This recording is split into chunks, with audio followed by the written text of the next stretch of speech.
tonight on First at 9 this Monday the 14th of July 2025. Digital transformation. Spot fines for traffic violations can be paid via the GovPay application from September, confirms the Information and Communication Technology Agency. Government reveals plans to issue digital national IDs by next March. Unconfirmed. No diplomatic word yet on underworld figures Kehel Badara Padme and Commando Salintha being in Malaysian custody, says Sri Lanka police as probes continue in Malaysia and Thailand. Legal front. Former Minister Rajitha Senaratne seeks anticipatory bail while Duminda Dissanayake secures bail under strict terms. Trade tensions. The European Union announces delay of trade countermeasures against the United States until early August. Enrolling now for the June 2025 intake and complete your degree in 2 years. Men, from Derana, this is Derana First at 9. Live from Studio 24 in Colombo. Good evening, you're joining First at 9, brought to you by Sri Lanka's most trusted news source, Derana. I'm Tharindu Mahendra, joining you live with the latest in Sri Lanka and around the world. In your top story this evening, a board member of the Information and Communication Technology Agency, Harsha Purasinghe, announced that steps are being taken to enable the payment of traffic spot fines issued by the police through the GovPay application, with island-wide implementation set for September this year.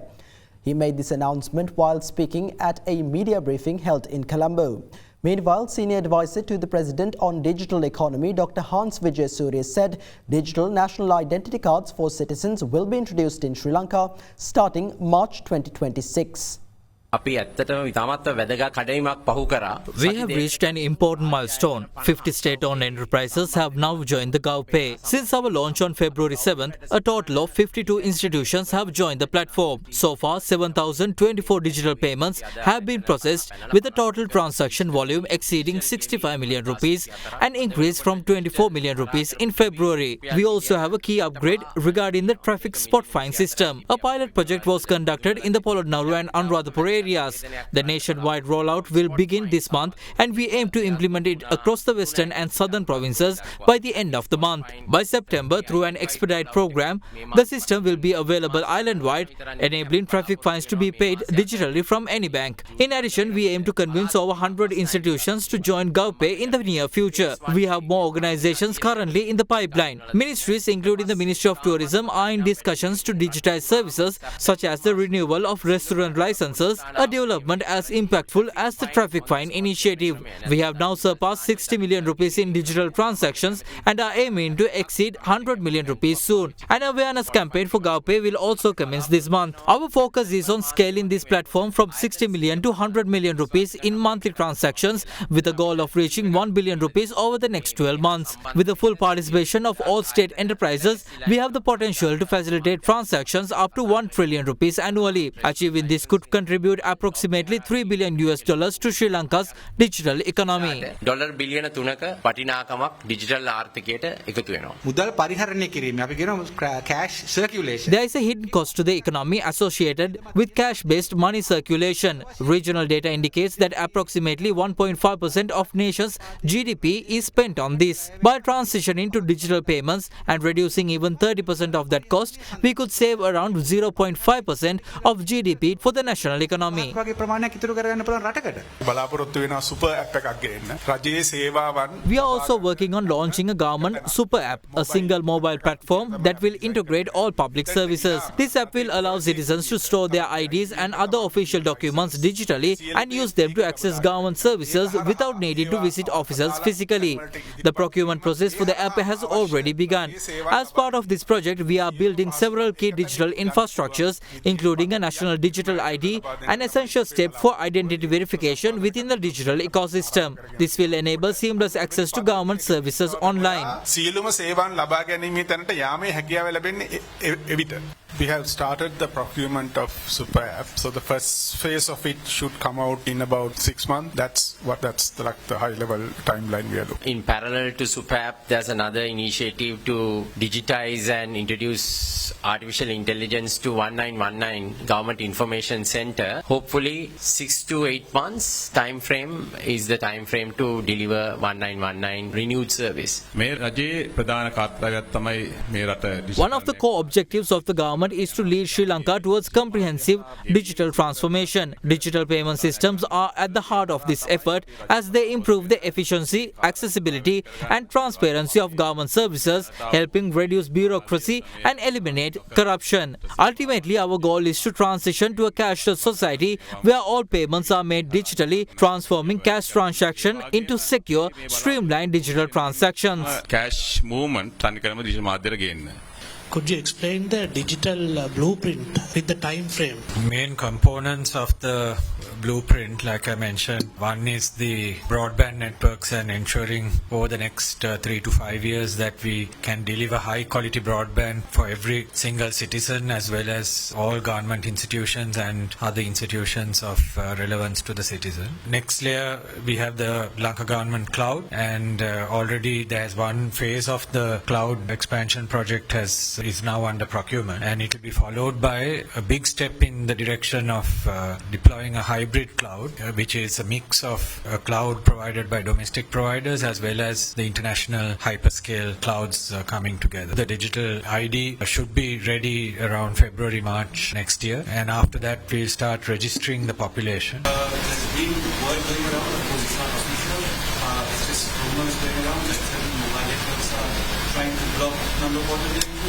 There's a certain delay in the procurement, couple of months maximum, but the procurement has been completed. Now is the implementation phase that is there. So according to the current project plan, by the August of next year, the service will come online. There is a concern about possible data breaching and the national security concern in the digital NIC project. How are you going to address that? No, actually, this has been educated in the media also and even in the parliament multiple times. There's no way for any data breach. Like, we'll ensure that the capturing of these data as well as the system support and maintenance would be 100% done by Sri Lankan companies and the department. So therefore nothing to be fear of.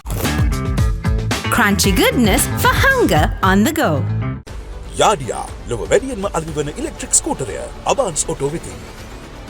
Police spokesperson ASP FU Vootler revealed that no official communication has been received confirming that known criminal gang members Kehel Badara Padme and Commando Salintha are in the custody of Malaysian authorities. He further clarified that several Sri Lankan police teams have been dispatched to Malaysia and Thailand to assist in the investigation surrounding the recent arrest of 26 Sri Lankan suspects in Malaysia. On July 9th, reports emerged claiming that Kehel Badara Padme, Commando Salintha and another woman had been arrested by Malaysian security forces. Sri Lanka's Criminal Investigation Department subsequently contacted Malaysian authorities to verify the information. In response to the reports, 2 special police investigation teams were dispatched to Thailand and Malaysia to assist with the inquiry. However, the situation took a dramatic turn when a photo surfaced online showing Kehel Badara Padme watching news coverage of his own alleged arrest on television. This image sparked widespread public debate and confusion. Heavy criticism was directed towards the police as it was later reported that Kehel Badara Padme, Commando Salintha and the woman who was supposedly in custody had in fact escaped. In light of the public concern, the police spokesperson addressed the issue at a press conference today, offering clarification on the matter. දැන් මේ අපි දැක්කා ඊයේ මාධ්‍ය වාර්තා කරනවා මේ කෙහෙල් බද්දර පත්මේයි කමාන්ඩෝ සලින්තයි අත්අඩංගුවට ගත්ත පුවත ඔවුන්නේ විදේශයේ ඉඳන් ප්‍රවෘත්ති නරඹන ඡායාරූපය. එතකොට මේක කොහෙවත් ඔබතුමාලට තහවුරු වෙලා නැද්ද ඔවුන් දැන් පැනලාද නැත්නම් අල්ලගන්න බැරි වෙලාද? ඒ පිළිබඳ විශේෂයෙන් මේ වන විට තාක්ෂණික පැතිකඩයන් ඔස්සේ අපරාධ පරීක්ෂණ දෙපාර්තමේන්තුව විමර්ශනයක් ආරම්භ කළා තියෙනවා. කරුණු විමර්ශනයේ අවසානයේදී ඔබ වෙත දැනුම් දීමට හැකියාවක් තියෙයි. ඒ කියන්නේ මැලේසියාවෙන් වැරදි තොරතුරක්ද ශ්‍රී ලංකා පොලිසියට ලැබිලා තියෙන්නේ. කිසිදු නිල වාර්තාවක් මේ වන විට ශ්‍රී ලංකා පොලිසියට හෝ අපරාධ පරීක්ෂණ දෙපාර්තමේන්තුවට හෝ රාජ්‍ය තාන්ත්‍රික මට්ටමින් හෝ මේ වන විට අපිට ලැබිලා නැහැ. කෙහෙල්බද්දර පත්නේ කමාන්ඩෝ සලින්දයි ඉන්න තැන හරියටම දන්නේ නැතුවද එතකොට පොලිස් කණ්ඩායම එතකොට විදේශගත වෙලා මේගොල්ලෝ හොයන්න ගියේ. පොලිස් කණ්ඩායම් දෙකක් මේ වන විට මැලේසියාවේ සහ තායිලන්තයේ ඉන්නේ. හුදෙක්ම මැලේසියාවෙන් ලැබුණු නාමයන් 26 සහ සැකකරුවන් දෙදෙනෙක් පිළිබඳ අපිට ලැබුණු විස්තර පිළිබඳ අදාළ බලධාරීන් සමග සාකච්ඡා කිරීමටයි. නමුත් ඔබ කියපු නම් දෙක සම්බන්ධයෙන් මෙතෙක් නිල වාර්තාවක් රාජතන්ත්‍රික මට්ටමින් හෝ පොලිස් මට්ටමින් හෝ ඒ වගේම ඉන්ටර්පෝල් හරහා හෝ මෙතෙක් අප වෙත දැනුම් දීලා නැහැ. Leader of the opposition Sajith Premadasa urges the government to implement strong and decisive legal measures to eliminate the wave of violence fueled by the underworld. Delivering a special statement today, the opposition leader pointed out that the government frequently downplays such violent acts as ordinary incidents, thereby shirking its responsibility to suppress and eliminate them. A government that is incapable of ensuring public security has emerged at the moment. As a result, the country's rule of law is now in complete disarray. Currently, not even the safety of citizens can be guaranteed. People are forced to live in constant fear, never knowing when another act of violence will erupt. Yet the government seeks to downplay these events as ordinary incidents and to neglect the responsibility of suppressing them. However, the government can no longer evade this issue. The government must act decisively to dismantle this murderous underworld culture that continues to thrive unchecked. Apico NextGen. Make the leap to faster sleep. The Court of Appeal today dismissed a petition that sought to block Western Province Local Government Commissioner Sarangika Jayasundara from holding a secret ballot to elect the chairman and deputy chairman of the Sitavaka Pradesh Sabha. Meanwhile, the National People's Power clinched the chairmanship of the Beruwala Urban Council, an election previously delayed by a court order, with the backing of all 6 members of the council representing the Samagi Jana Balavegaya.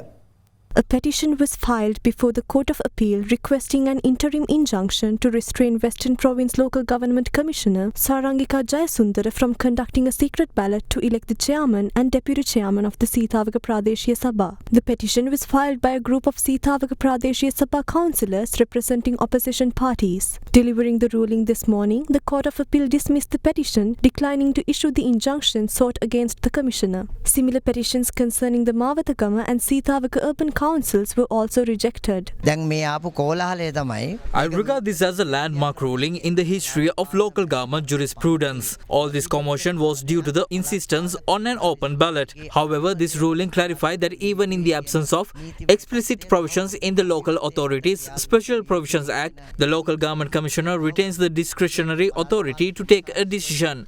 This implies that the commissioner is empowered to decide between a secret ballot and an open ballot in the election of a chairman. Meanwhile, the inaugural session of the Beruwala Urban Council, which was previously postponed following a court order, convened today. Following the local government elections, the Beruwala Urban Council comprised 7 members from Independent Group Number 1, 6 from the Samagijana Balavega and 3 from the National People's Power. Proceeding with an open vote, Mohammad Mabatim of the National People's Power was elected the chairman with 9 votes, bolstered by the full support of the 6 SJB members, while the independent group's candidates secured 7 votes. Subsequently, the deputy chairman was appointed from the Samagijana Balavegaya. A tense situation erupted when members of the independent group protested the outcomes and eventually staged a walkout. Meanwhile, the election of the chairman of the Bandaragama Pradeshya Sabha, which was indefinitely postponed following a tense meeting on the 24th of June, was finally held today at the Talpitipadda sub-office. In the secret ballot conducted, Samith Jayage of the National People's Power secured the chairmanship with 19 votes, while Akila Miranga Piris of the Samagijana Balavega obtained 15. In the meantime, SJB candidate Tushara Vijayasekara clinched the chairmanship of the Mawatagama Pradeshya Sabha today. Former Minister Rajitha Senaratne filed an anticipatory bail application before the Colombo Magistrates Court requesting release in the case of his arrest in connection with an investigation being conducted by the Bribery Commission. Accordingly, the court issued a notice to the Bribery Commission to present its case on July 18th. In the meantime, former Minister Duminda Disanayake, who was remanded in connection with the discovery of a gold-plated T-56 firearm, was released on bail today by the Colombo High Court. On July 11th, the Bribery Commission requested the Colombo Magistrates Court to issue an arrest warrant against former Health Minister Rajitha Senaratne, stating that Senaratne failed to cooperate with investigations and repeatedly ignored summons. However, Colombo Additional Magistrate Harshana Kakunawala refused to issue a warrant without examining the investigation reports, but said there was no legal impediment to the Bribery Commission arresting the former minister. Against this backdrop, former Minister Senaratne filed an anticipatory bail application today, requesting release in case of his arrest. The request was taken up before Colombo Chief Magistrate Tanuja Lakmali. Senaratne's legal counsel, President's Counsel Maitri Gunaratne, submitted to the court that preparations are underway to arrest his client in connection with an investigation into the use of a sand dredger deployed to remove sand from the Kirinda Fisheries Harbour during his tenure as the Minister of Fisheries, regarding which his client had submitted cabinet papers in both 2008 and 2012. According to the President's Counsel, a plan was formulated to repair and reuse a dilapidated sand dredger through a foreign company which had also paid a 2 million rupee deposit to lease the machine for 6 years. However, President's Counsel Gunaratne added that the project was later suspended due to complications that arose and a civil case was filed before the Colombo Commercial High Court to recover the outstanding payments owed by the company. After considering the submissions, the Colombo Chief Magistrate ordered the Bribery Commission to present its case to the court this Friday, July 18th. Meanwhile, Minister of Plantation and Community Infrastructure Samantha Vidyaratne arrived at the Bribery Commission to record a statement regarding a complaint lodged with the Commission regarding alleged corruption at the Tea Board. In the meantime, parliamentarian Sujeeva Senasinghe appeared before the Criminal Investigation Department today to provide a statement regarding an illegally assembled vehicle. Meanwhile, former Sri Lankan Airlines CEO Kapila Chandrasena was summoned to the Bribery Commission today to obtain a statement regarding the ongoing investigations into corruption that occurred at the national carrier in the past. In other legal developments, former Minister Duminda Disanayake, who was previously arrested and remanded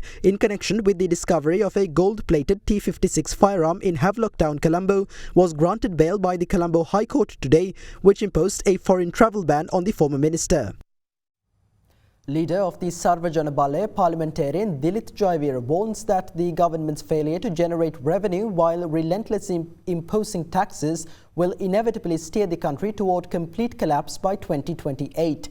Speaking at a press conference today, Jaath stressed the urgent need for a coherent strategy to create new wealth and to safeguard the nation's existing resources.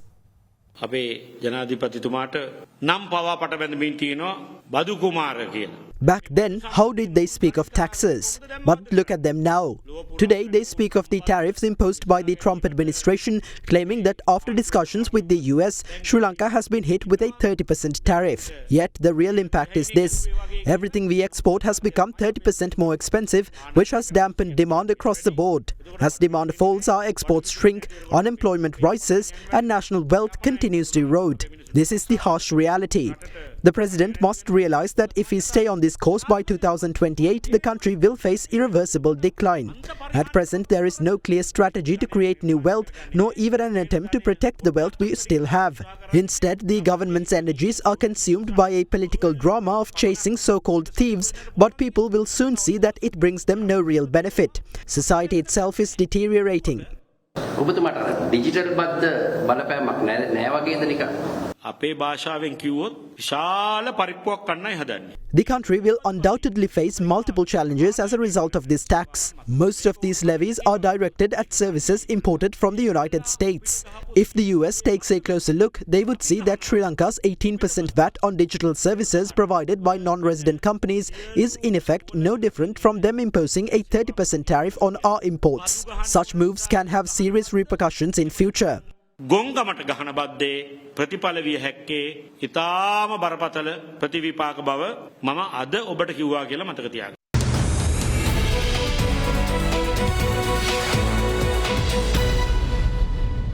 Welcome back. The Colombo Bourse closed in positive territory today as a result of price gains in counters such as John Keel's Holdings, Sampath Bank and Hatton National Bank. The ASPI gained 1.60% to close at 18,838.39, while the more liquid S&P Sri Lanka 20 gained 2.39% to close at 5,486.5. Market turnover crossed 9.4 billion rupees. Foreign participation in market activity remained at subdued levels, with foreigners closing as net sellers, offloading shares worth 476 million rupees. Analyst at Capital Alliance, Rashan Samarakon, joins us now with a few thoughts to round off our Markets in View segment for the week.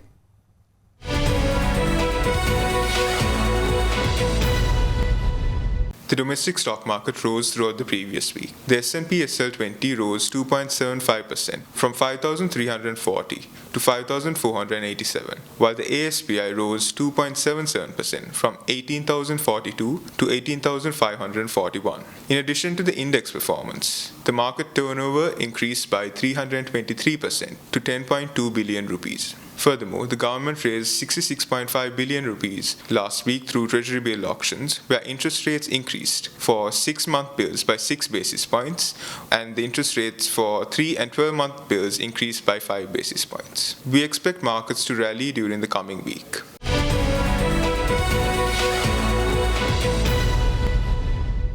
And with that, here's a look at the day's foreign exchange rates.